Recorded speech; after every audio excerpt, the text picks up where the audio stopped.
Philippe Liado, c'est un animateur qui arrive en 30 secondes, très rapidement, même sur une intro musicale, à te mettre de l'humeur, à te faire mourir.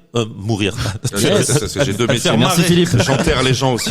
J'hésitais entre marrer et rire. Je pose à PFG, je fais des cercueils. Alors celle-là, elle est Ça paye excellente. super bien, tu vois. Il arrive à te faire marrer, à te vendre la radio. Donc il y a à la fois un marketing antenne, il y a à la fois de l'humeur et à la fois t'apprends un truc, à la fois il y a un petit contenu. Et ça c'est le résumé d'un bon animateur. T'es pas obligé de parler 10 minutes pour montrer que t'es un bon animateur. C'est pas forcément celui qui parle le plus longtemps qui est le meilleur. Et c'est vrai que c'est un truc qui s'est un peu perdu. Mais t'as toujours eu ce style d'animation Ouais, je ou t'as crois. un souvenir d'une personne qui t'a donné un conseil, du coup qui t'a dit ok, c'est bon, j'ai alors- compris comment faire. Oui.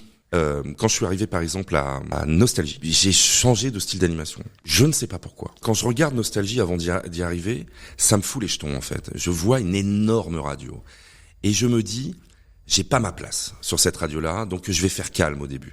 Donc je fais une animation très basique et je m'ennuie à mourir. Et là je commence à me dire merde, j'ai fait une connerie. Ah, donc t'es revenu à tes... Ouais. Et ça arrange finalement aussi la direction de Nostalgie parce que la radio était en train de muter.